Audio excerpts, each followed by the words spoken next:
Hello and good evening, students of British and American culture. Here we are in week 13 on the last topic. So, thank you for going along this journey with me. I've spent most of today looking back over the entire term and trying to give you a proper study guide for you to break things down and manage them. It's almost done, and I'm going to check it over tomorrow, and then I'm going to post it for you to look at on the website. So you have a good 2.5 weeks almost before the exam. I'm not entirely sure exactly what day the exam is going to be yet and what time it's going to be because we have a big class. There's 64 of you, and because of the policy for maintaining social distancing and to make us safe, because we have had several cases of individuals at our university that have been infected. We have to be very careful. So we need a really big room, or we need to perhaps even separate you into 2 rooms in order to maintain that space between people. So it's being organized. So don't worry about that. That information will come in the next couple days. What's going to happen? But you will need to come and write the exam. And the exam guide that I'm going to provide you is pretty comprehensive, but it's not perfect. It'll just, I want to emphasize, it will, if you understand everything and you look at the information from the textbook that's connected to everything, every heading and every point that I've summarized in the whole list, I guarantee you will get an A. If you prepare yourself properly according to the study guide that I give you, there's no excuse for you not to get an A if you prepare the information, okay? So, I mean, the limit is, the grade curve is limited to 50%. So only 50% of the class can get an A. So it will be competitive, but if you prepare yourself properly, you'll be able to get an A. And if you make some mistakes and the results are good, I expect them to be because I'm giving you a good study guide, then you will get a B, and that's not a bad grade either. I always tell my students, I had a rough year when I was a freshman. I didn't just get B's, I got a few C's too. I tried to collect every grade. Actually, there were lower grades even than that, and I don't want to go into too much detail, but that was one of the things that I pitched to my graduate student in my graduate student application, was that hey, it's experience, right? You're a freshman, you're experiencing and you're upgrading, and you're getting a sense of who you are and what your purpose is, and having a few bad grades is fine. So it's even harder for you, and I understand that, so I'm just doing my best to try and provide you with some study aids, some guidance, which will enable you to do better in the situation where you've been exposed to me only online, and then suddenly you get thrown into a classroom and you have an exam. Treat it like the Sunim. You just go in there, there's a bunch of people watching, and you just focus on the exam. It doesn't matter who's around you or who's supervising you. You just got to be competitive, okay? Now, we are at the end of this class. Sometimes this gets almost cut off completely. Last semester, that's what happened, because we just didn't get through all the material. But this semester, because of the extremely long videos, I realize now, watching myself, I did 3 parts sometimes in the middle of the course. They're too long. I realize that now. I understand where you're coming from.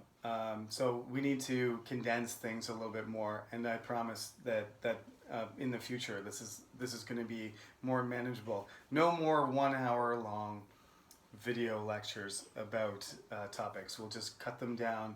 And in the whiteboard, in the beginning, there was no whiteboard. This is an incredibly useful tool. Looking at the difference between the early videos and the later ones, which have just these points to refer to for me and for you, It's an improvement. Okay, so let's talk about contemporary. Contemporary meaning something that's happening basically now, something that's connected to us. Contemporary culture doesn't just exist in the moment, but it goes back a certain amount of time. Probably until I was born, I guess contemporary culture includes your whole lifetime. There's not really a tight definition of what contemporary means, but it means around the same time period as yourself. So your contemporary culture is smaller than mine because you're only 20. But I'm almost 40, so I can remember things going back to the late 80s. And contemporary culture for other people goes back even further. So these are the things that are really more closely related to us. But since technology, innovation, and cultural change and social change has accelerated, the difference between contemporary culture between generations, I think, also has changed. So there is some of these things will seem super familiar to you, and some of them have longer histories. But what I want to talk about in the contemporary sense on the American side is just how the American system works. And some of this stuff will go right back to 1776, basically, or 1783, the Constitution, the Declaration of Independence. Some of these things are, baked in to the original American state, and some of them have changed dramatically. So, the existence of, for example, the two-party system was never an original, expectation. In fact, the idea of party politics, of you being part of a Republican party and voting and supporting a party with campaigns and huge amounts of money and never voting for the other candidate simply because they're just not running in your party, and your party has certain values that you subscribe to. That whole concept didn't exist. That is a later development. That's not in the Constitution anywhere. In fact, the early presidents, George Washington being the first, and subsequent presidents, they were all against this. But very quickly, camps started to form around certain individuals. And originally, the vice president actually wasn't on the ticket with the president. That's something that's nobody's like, oh my God, there could be a Democratic president and a Republican vice president, or vice versa. You imagine if Donald Trump, the Republican president, had a vice president who was a Democrat, and he couldn't fire him. That would be, I think that's Donald Trump's worst nightmare, honestly. But that's what happened in the beginning. I can't get into the details, but that's exactly what happened with Thomas Jefferson. In the beginning, is that they ended up having people with different political alignments trying to work together. It seems very, odd and strange and incompatible and impossible to the modern mind. But I shouldn't say the modern mind because they were sort of modern already. But to the 21st century mind, that's just, a lot of Americans don't even know this. And it boggles the mind. So, the American system. Essentially, the American system is built around this concept of checks and balances. So there's 3 branches to it. There's a very, very good infographic, which I couldn't put in the textbook for copyright reasons, and also it just doesn't print well. Like the textbook is black and white, and the infographics color, and it's got a certain resolution. So if I put it in the textbook, you wouldn't even be able to see it properly, even if I put it in there, despite the legality issues. So on the website, this is one of the things that the website does best, is you can look at videos that back up what I've said in class, or you can look at infographics, for example, pictures that bring out the color and the vibrancy of stuff that the book never would. So, other things are the same, like the maps that are there and stuff, they would never look. There are some maps in this book, but I didn't include very many of them because on the website they just look much better. So you can look at your beautiful 24-inch high definition monitor if you have one, and or your phone, but you can look in higher resolution at these things. The infographic, the first one, is about this concept of checks and balances because it divides. Excuse me. It divides. Let me just take a look at it in more detail. There's a blue column and a green column and a red column. For whatever reason, the person who created it just put it that way. It it shows you the three branches of the American system, which means that these three branches are supposed to be separate from each other and distinct, so that they check means sort of stop, right? When one part of the government starts to try to get too much power, the military is not included, so don't go off track. But I mean, military power is always sort of a problem in many situations, but that's not one of the three branches. It's just in order for the role of the individual, which is the president, to be contained within a republican system, you need to have other sort of systems that go beyond the term of the president himself. So that's why there is a term limit. Like, you don't get elected for life, because you would end up being a dictator or a king, a monarch. It would be a monarchy if you did that. If you started, having your children take after you. Although, there are these families like the Bushes and the Clintons and the Kennedys and the Roosevelts, that the families sort of get success in politics, and then another generation comes back and has success also.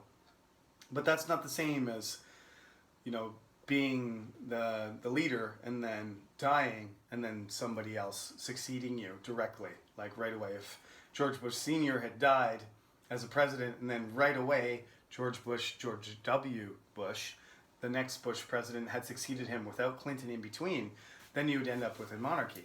And that's one of America's biggest concerns, because they separated from the United Kingdom, and the United Kingdom has a monarchy, and the power of the monarchy in the United Kingdom diminished step by step in an evolutionary process. But the Americans felt like the last thing they wanted was a king, after they asked George Washington to be a king. Let's be honest. First they said, "George Washington, would you like to be our king?" Some people did. And George Washington said, "Absolutely not. I would like to go back to my farm instead." And they said, no, don't go back to your farm, or, your plantation. He had slaves. "Please be our president." And he said, "Okay." And then they said, "Please be my president again." So he did a second term. And after that, he said, "Okay, I'm tired." And then he went to his farm. That's the end of George Washington's life, essentially. By that time, he was old and tired of the whole thing. But he was a superhero, essentially, in all Americans' eyes. So when George Washington only did 2 terms, and George Washington declined to be king, that set a precedent for all of American history, where nobody else should do more than 2 terms. Then Franklin Delano Roosevelt, which we'll talk about in a minute, did more than 2. But we're getting ahead of ourselves. George Washington and his behavior sort of created a precedent for all presidents to follow throughout the whole, sequence of 45 presidents right up to Donald Trump. And it's very hard to break away from that even now. So we're going to talk about President second today. So let's just talk about the role of the president. The executive branch, the middle column on the website, is green. And the role of the president is supposed to be, although they stretch these things as much as possible, because this is the reason why checks and balances exist, because naturally presidents want to have more power, and the other 2 branches need to restrict them. So there's a constant kind of struggle between these 3 branches, right? The president ideally would like to just, if they respect the system, they don't do it. But there's these things called executive orders, where they say, "I'm going to do it anyway."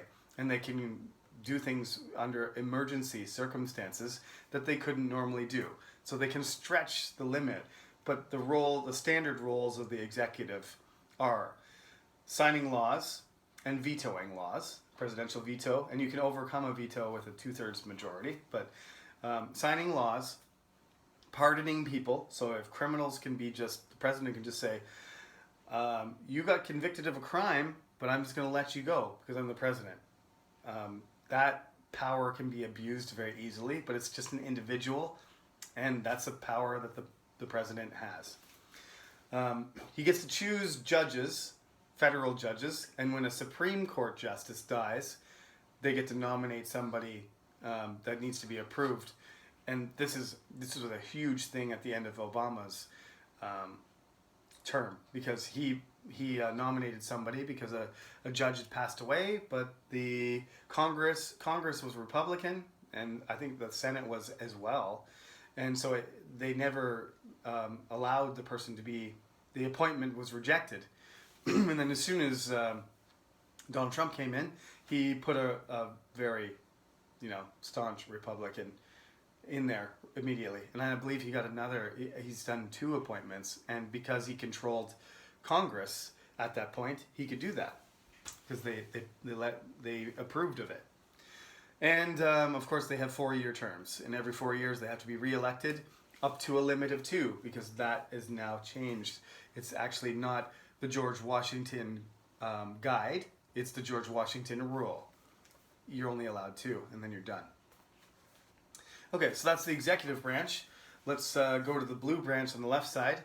The legislative branch is the one that's elected by the people, and they are the ones. Legislate means to make laws. So they propose laws, and they discuss them, and then they pass them. They have an upper house called the Senate and the lower house called Congress. So everybody has representatives from each state. In each state there's 2 senators, so there's 100 in the Senate, which is the upper house, the senior house. And so when things go through the lower house, the representative by population from each state, then they go to the upper house in the Senate, and they have to be approved, so they can be rejected by the Senate after they've been approved. So it's a 2-level system, which is originally British. The British always had the House of Commons, the lower house, and the upper house is called the House of Lords. And in Canada, we have a hybrid system, which is half British and half American. So we have a lower house called the House of Commons and the upper house called the Senate. And because we don't have lords in Canada, so we have the same kind of system, but it's just the name has changed, but it's essentially a House of Lords. So the number of congressmen is based on population, and there are 2 senators from each state. Those are all that stuff is on the infographic, so you can just refresh your memory, make some notes from looking at that. I don't expect you to memorize all the details from each branch, but you should know the primary responsibilities of each branch. So the judicial branch is the 3rd one, and this is what we call the Supreme Court. Now there are 9, but there weren't always 9, but now there's 9. So whenever they judge, basically the role of the judicial branch is for these judges, who are supposed to be very well educated and experienced and somewhat famous, they're able to interpret whether something is constitutional or not. So they compare a law from some process, some state, or some situation, and they examine the Constitution, and they decide whether they support it or not. So they will, if things go through the entire system and go all the way up to the top, then the Supreme Court listens to the case, and they make a final judgment whether it's constitutional or not. So they can overturn over judges' rules. There are 9 justices. They get chosen by the current president when they serve until death. This is one of the strangest things about the Supreme Court justices. It doesn't matter if they're incapacitated, if they're sick or whatever. They don't retire. The way that they get replaced is they're gone completely. I believe that's the only position in the American political system where you serve until death. Okay, that's the American system. Moving on, so I don't make this a super long video, because it's getting past the 20-minute mark already. The president.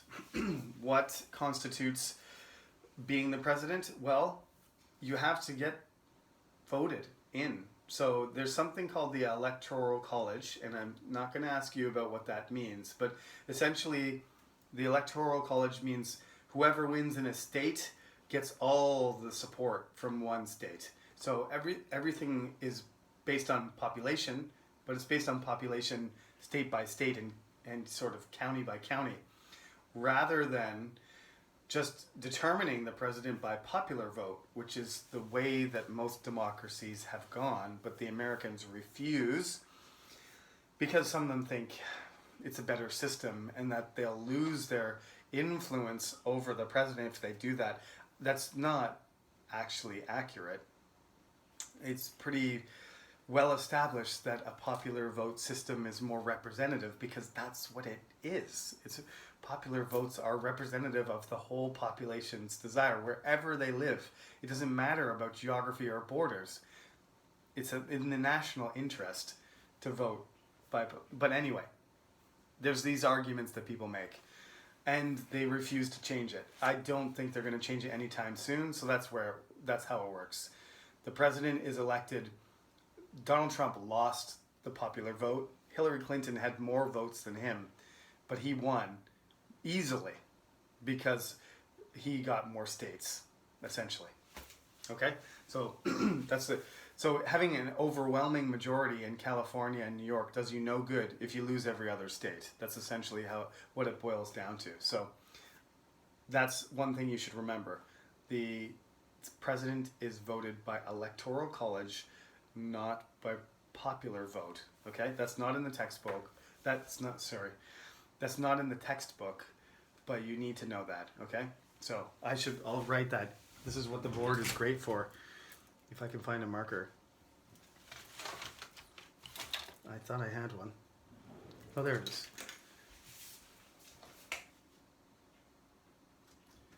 So that is Electoral College. Okay? I wrote that in the corner now so you can see it. Not popular vote, which is the way many systems do. But as you probably realize, the Americans refuse to change certain things, like they still use inches and feet and miles and pounds, and nobody else does. So that's part of America too. Refusal to change certain things. Which presidents are iconic? Well, that's totally a matter of subjectivity. I chose certain presidents, and in this case, in order to prevent this lecture from getting too long, I would like you to check out the presidents in the book and read this section, okay? So this is your responsibility. Let's call it homework. You need to read over the section from page 204 to the end of the chapter, 209.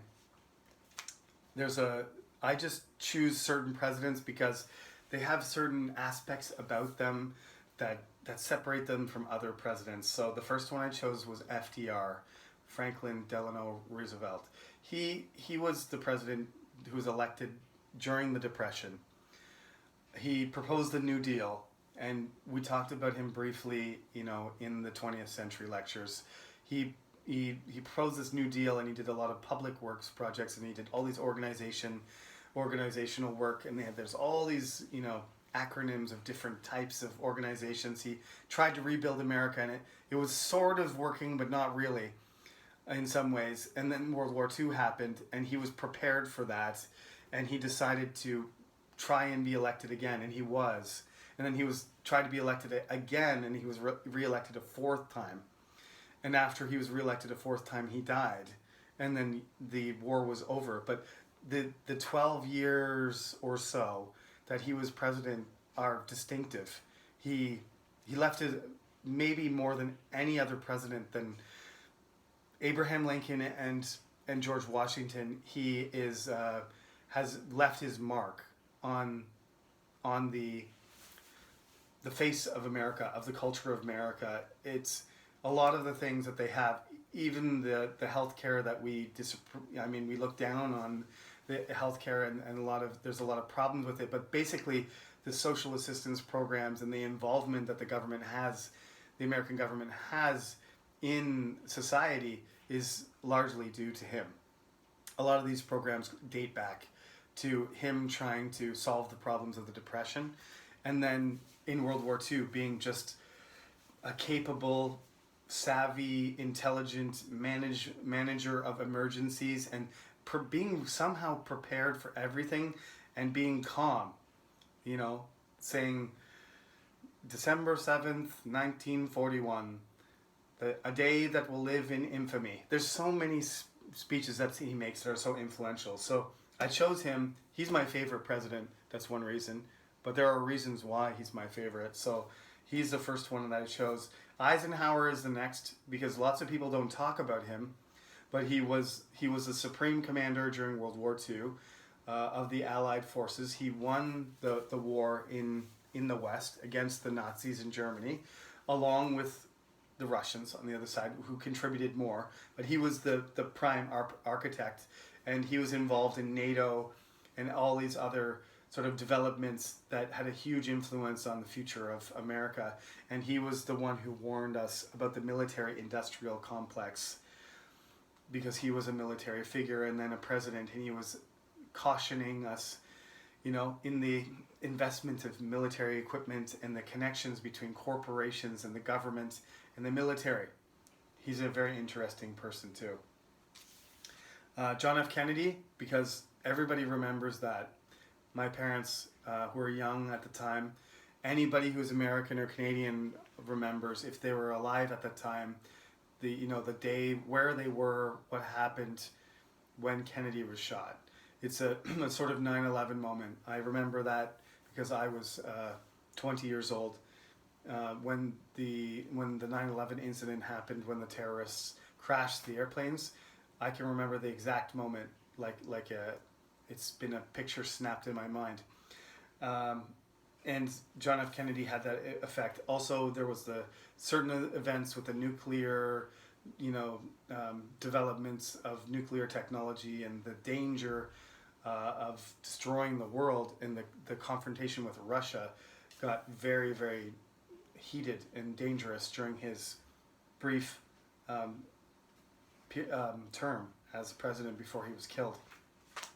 Then I said Nixon, because Nixon he had the Watergate scandal, and he was in some ways a really good president and made contacts with China and did other things that are important, but he was paranoid, and he did make some really serious mistakes, and he was punished for them, and he did resign, which he is the only president, as far as I know, if I'm not mistaken, to resign the presidency.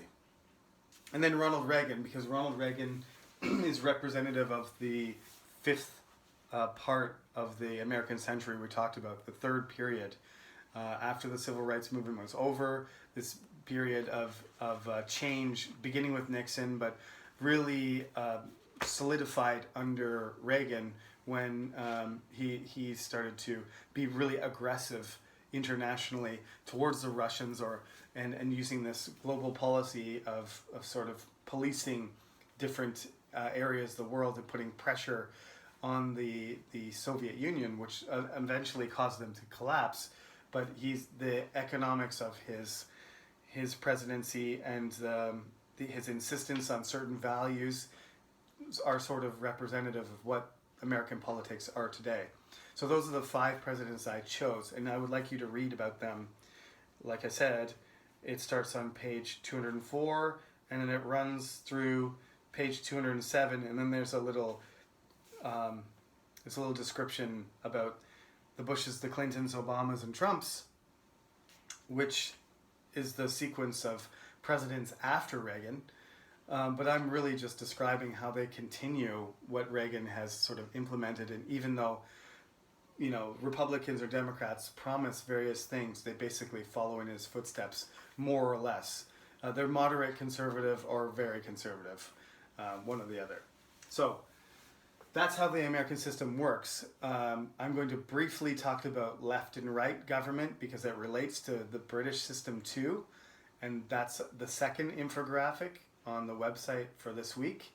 And then I'm going to talk about British culture one last time, just about what the culture of the United Kingdom is dealing with now in terms of Brexit and some other concepts about immigration and the culture of multiculturalism of the United Kingdom. Now, I would like to talk about that along with just addressing, the whole left-right concept, because that has a lot to do with Western culture in general, but as it applies to the United States and the United Kingdom, there is some unity there. That's why Boris Johnson and Donald Trump seem to get along, because their parties have their opinions and their political perspectives have some common ground. And that will be the end of the course. So there's one more lecture. Today is Chung-Nam's birthday, and so happy birthday, Chung-Nam. I hope you enjoyed your day off. That's why I did this tonight rather than last night. So this video will be ready for you Tuesday morning, and later in the week you will get part 2, and that will be the last content for this semester. And then we will do one more video lecture next week, probably 2 parts, which will include sort of a quick rundown of all the things that are contained in the exam guide. Okay, thank you very much for listening, and I will see you later this week. Good night.